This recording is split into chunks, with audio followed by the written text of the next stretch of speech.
What is going on, people?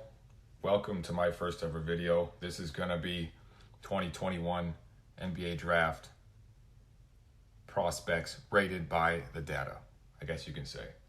So I've taken a list of data, at least I've web scraped all the data from all the potential prospects, and I put it in a Google Sheet, and I've back tested it against previous prospects, whether they were bust or a good player.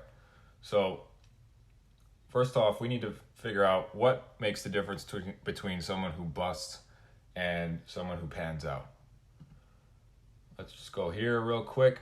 So here are all the most notorious busts, and here are some of the best players in the NBA, or guys who were drafted a bit lower who panned out. So as you can see,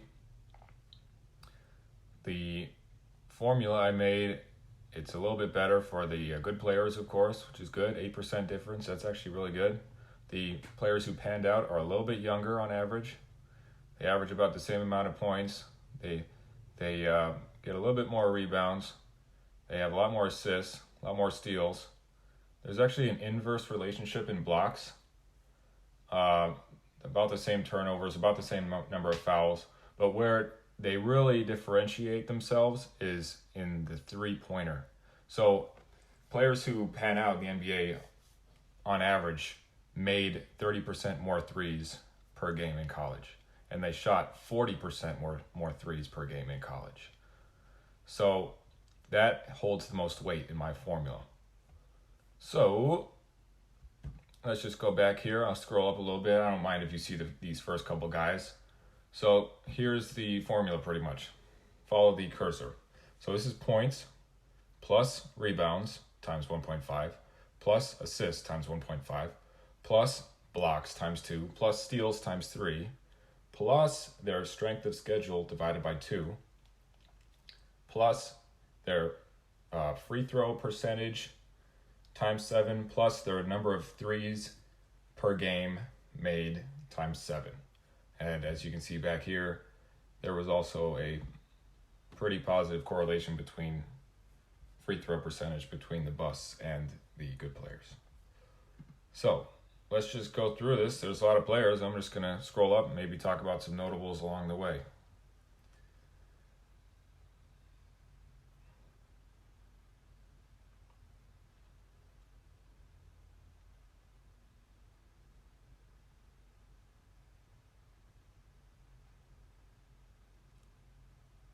Chris Duarte right here. He's a great player, but he got dinged a little bit because he's a bit older. Oh yeah, I need to explain this real quick. Okay, so their year. So I web scraped every player's date of birth, and this is how old they're going to be on draft night.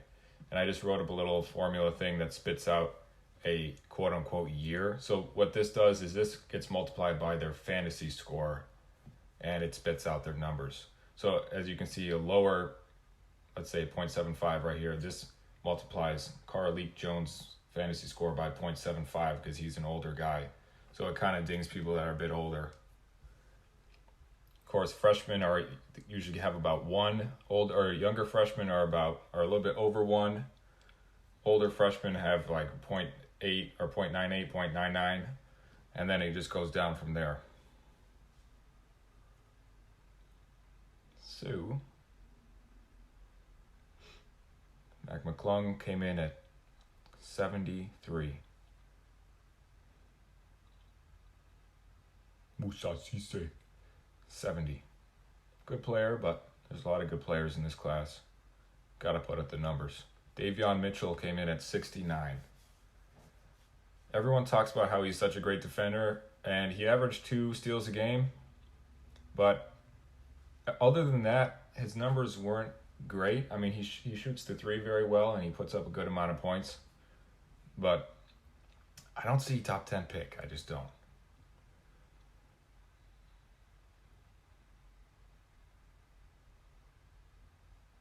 Keon Johnson, another guy who's projected to go in the top 15. The stats do not like him very much.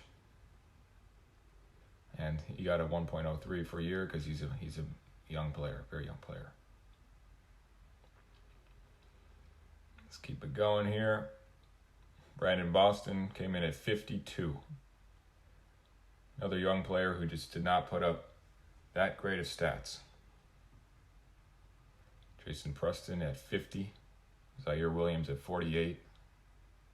Scotty Barnes at 45. Yeah, this is another guy who's really up there. His numbers were okay. I mean, he doesn't really shoot the three that well, and his free throw percentage is pretty bad. He's more of a projection, but as for right now, he's coming in at 45. Evan Mobley at 40. Now, this is the one that really surprised me the most.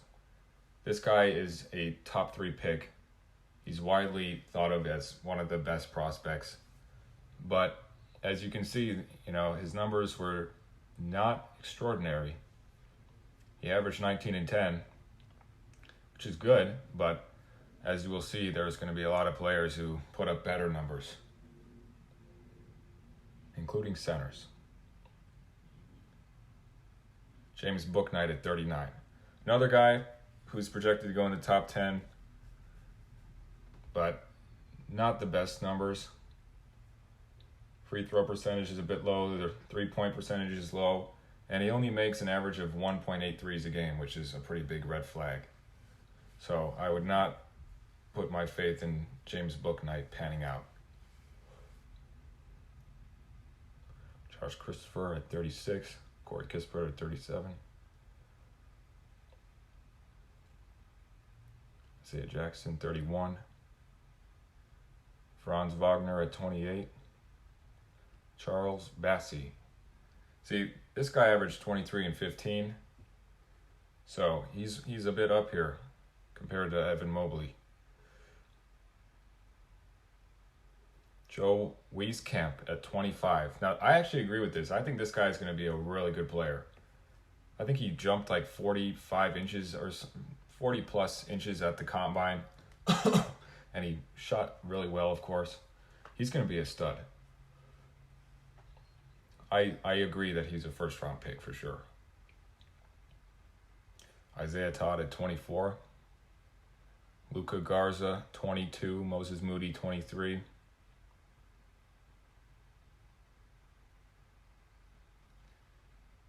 Day'Ron Sharp coming in at 21.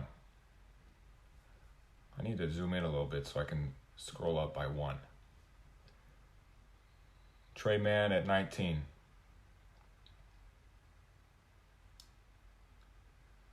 European guy at 18. AJ Lawson, 17. Wuhan Begarin. Justin Champagny, I think.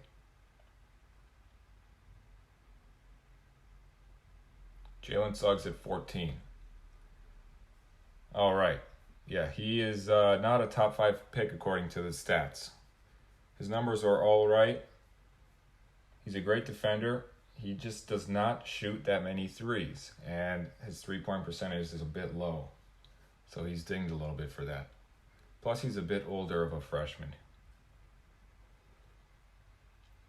Santi Aldama.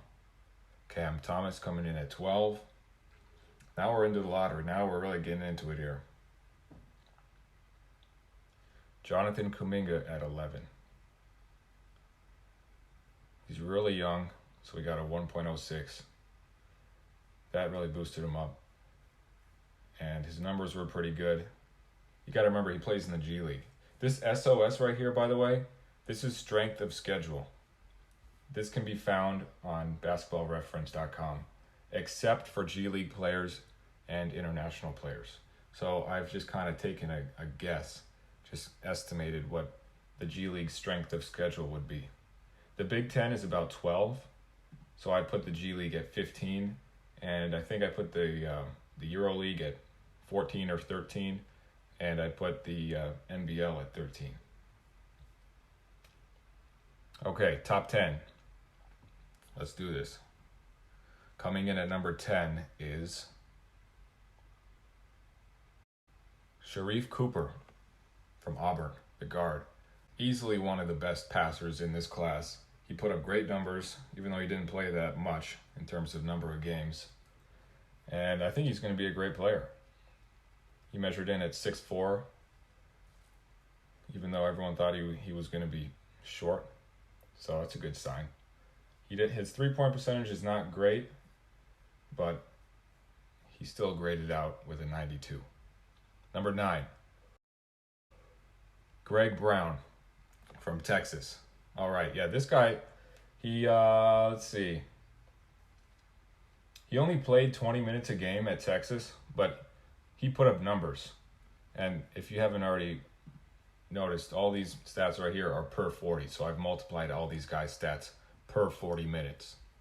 So no, Greg Brown didn't average 18 a game last year. This is per 40. 18-12, shot the ball well. He makes 2 threes a game, even though he's a power forward. This guy's going to be a stud. Number 8, Quentin Grimes, former 5-star recruit, Houston guard. This guy led Houston to the Final Four last year. He's going to be a really good player. 21 points, 7 rebounds, 2 assists, almost 2 steals. He makes an average of 4 threes a game on 40% shooting. That is really impressive. I mean, that translates to any level. That will definitely translate to the NBA. No question. Number 7, Josh Giddey from the NBL. This guy kind of reminds me of Manu Ginobili a little bit. And as you can see, he's going to be a triple-double machine in the NBA. 13 points, 9 rebounds, 9 assists. Not a great shooter from 3, but he does everything else very well. And he's only 18 years old. Number 6, the 6th best player according to the data is Jalen Johnson. Yeah, Jalen Johnson. Okay. This guy, he didn't play that many games last year because he kind of left the team. But when he was in there, he was getting buckets. This guy is very underrated. 20 points a game, 11 rebounds, 4 assists, 2 steals, 2 blocks. He shoots the ball very well, even though he only makes about 1 a game. I really am high on this guy. He's going to be a great player. Number 5, Nashawn Highland, the guard from VCU. This guy kind of reminds me of Ja Morant a little bit, about how he just kind of exploded in his second year. 24 points, 5 rebounds, 2 assists, 2 steals. He's a great three-point shooter. He makes almost 4 a game on 37% shooting and 86% free throw percent shooting. Did I mention that was in the formula? Let's see, points, rebounds, assists, blocks, steals, strength of schedule divided by 2, free throw percentage times 7, 3 points made per game times 7, times their year. Okay. Number 4, Jared Butler. Yes, Jared Butler, the junior from Baylor, who just won the national championship. Even though he's a junior, he's only 20 years old. That is pretty insane. He must have started college at 17. So he's really not getting dinged at all for being a bit older. He's just as old as, he's only like 6 months older than Evan Mobley and Jalen Suggs. It's crazy. He put up 22 a game, 4 rebounds, 6 assists, 2.6 steals. He makes 3.4 threes a game on 41% shooting. And what's even more impressive is if you realize that this guy shared the backcourt with Davion Mitchell and Macio Teague. He put up these numbers while sharing the backcourt pretty much. That's insane. I totally agree that he should be way high up here. Number 3.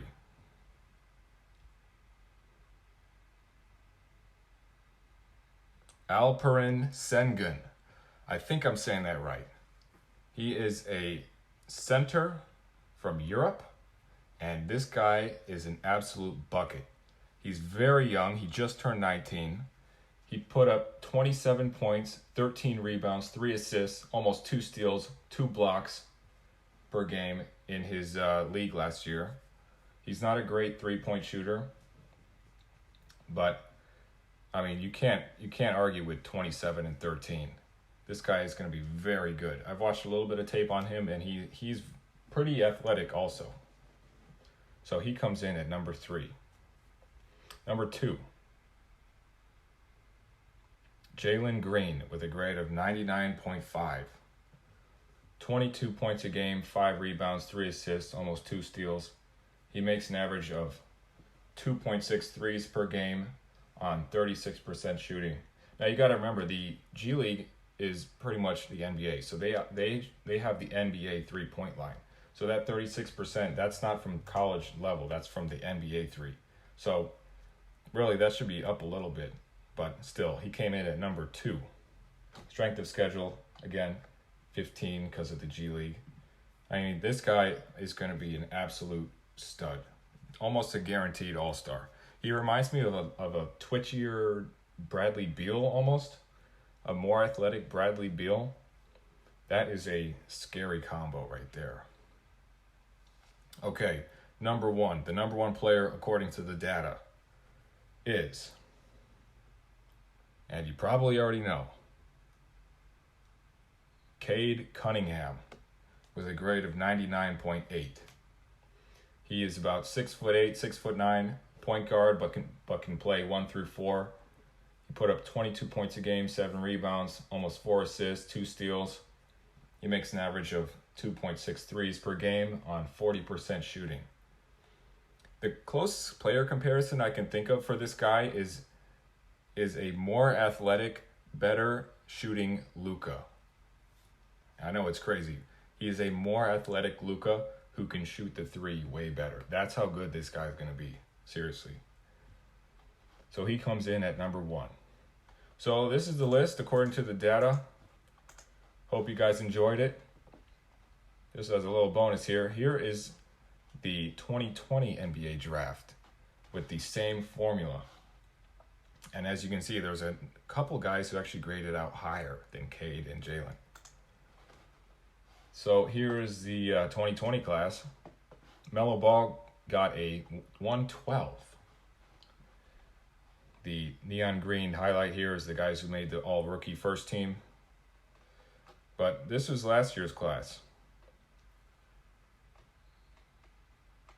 So I'm happy that the 3 guys who made the rookie team, at least 3 of them, got up here. So, yes, I know Aaron Nesmith would have graded higher than Cole or Cade. But it's not a perfect formula, but it's pretty close. So here's the 2020 class using the same formula. And again, here are some of the historical busts and a lot of the great players. Trae Young is the highest graded player to ever come out using this formula with a grade of 132. Then Steph Curry, then Kevin Durant, then Zion. So these are my spreadsheets. I just put this together for fun. I might put these in the description for you guys to mess around with if you want to. And yeah, thanks for watching.